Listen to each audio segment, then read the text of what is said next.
Howdy folks, it's your old pal Magnus Booner. If you like beer, food, travel, and the outdoors, smack that subscribe button. You don't want to miss any of my videos.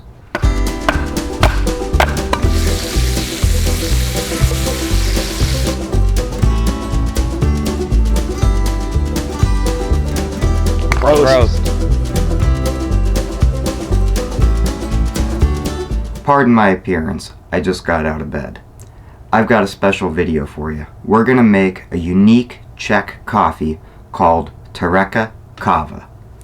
I might not be pronouncing that right. It's spelled like this. Traveling can be quite a magical experience. I grew up here on the west coast of the United States, where an old building is maybe 150 years old. So traveling Europe with the castles and cathedrals, it's like being in a fairy tale for a small town boy like me. Sometimes when we're over in that magical place that is Europe, we'll have foods or versions of foods that are similar to what we have at home here in the US, but a little different. Different beers, different coffees, etc. For instance, Kolsch. When you have it in Cologne with that big beautiful cathedral and the traditions, it's really special. But if you were to have the exact same beer outside of that place, it wouldn't be so special. It's just a well-made but simple yellow beer. I can remember my first time in Czech Republic. That was a very magical time for me. At that point, I'd been studying the German language quite a bit, and I spoke some German. So when I traveled around Germany, I could communicate with the locals reasonably well. Even if they didn't speak much English, I could still ask them some questions and understand the answers. But here in Czech lands, well, this Slavic language, it is quite complicated.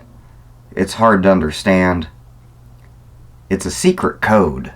Well, this gets us to the magic memories that were my first cups of Turecká Káva in Czech Republic. I was in this magical land of frothy, hop-forward golden lager, exotic Czech people, and their stunningly beautiful women. I had this strong cup of dark coffee. It was something different to me. The grounds had not quite completely settled to the bottom, and I just thought, wow, this is unique and wonderful.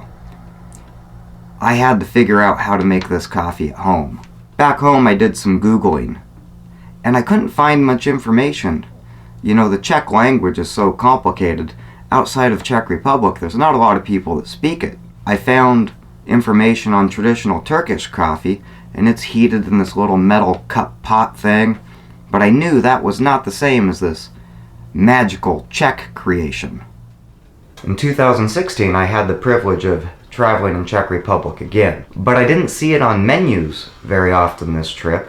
When I finally did, it was on a train. So I ordered it, and in my dismay, I watched a young lady take a couple of those K-cups, dissect them, dump them into a paper cup, and fill it up with hot water, and she handed it to me, and I thought, well, this clearly isn't the correct way to do this, but we're on a train, so we just have to make do. That trip, I met my buddy Jan, a Czech brewer. He speaks great English. He has become my Rosetta Stone to Czech language. In 2019, when I was traveling, I asked Jan about this Turecká Káva, and he just kind of laughed and said, I hate that stuff. That perplexed me, but I thought, you know, Jan's a younger, cool, hip guy. He just probably doesn't appreciate this traditional, old-timey coffee, and he wants to embrace this new, modern espresso coffee. So I did more research. I emailed Christina from Czech Cookbook. Hello, Christina. First, Merry Christmas. Second, when I first visited Czech Republic back in 2008, it was actually 2009, I would see Turecká Káva on menus. As an American, I enjoyed it. It was different than the drip coffees, espresso, and French press coffees I know. As time has passed, I see this much less when I travel. I have made friends with a fellow named Jan. He is owner Sladek at Pivovar Lucky Bastard in Brno. I asked him about it last trip. He did not give me very much information about it other than, I hate that stuff. I think he told me Only old people drink it. I get the impression that it is made slightly different than coffee is made in Turkey. I feel like it is just hot water dumped on top of extremely fine ground coffee. Can you tell me anything about it? Christina was nice enough to reply to me. She wrote back, "Hi Magnus, thank you, and Merry Christmas. My dad drinks it. He buys ground coffee and scoops it into a mug. He likes it strong, so he uses, I think, 2 full spoons, or 3. He adds sugar to it. He adds boiling water over the grounds with sugar and stirs it and let it sit a little bit for the coffee grounds to go down. That is it." And I have finally cracked the code. And I'm going to show you this morning how to make this magical, complex, delicious brew that is Turecká Káva.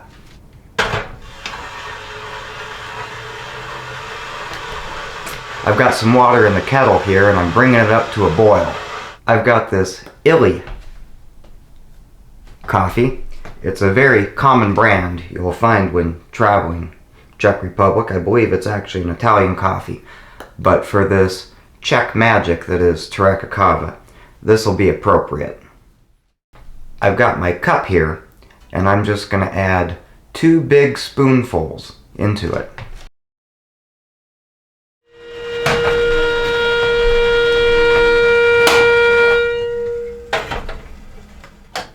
Alright, we got some coffee just off of a boil.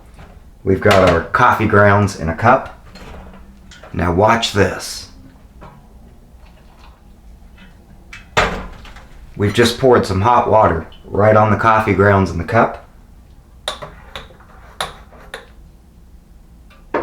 And I gave it a good stir. If a few grounds linger on top, coax them to the bottom with another little stir. Now I know what you're thinking. You're thinking, Mr. Booner, this Turecká Káva does not seem that magical or complicated. Well, you're probably right.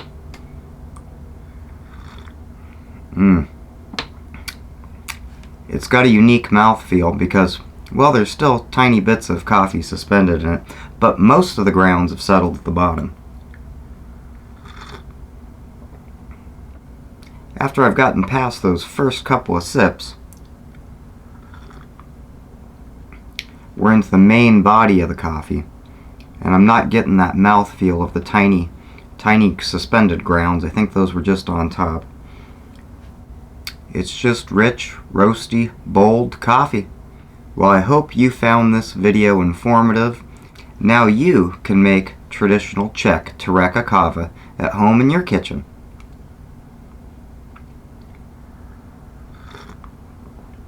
Thanks for watching, and we'll be bringing you another epic video real soon.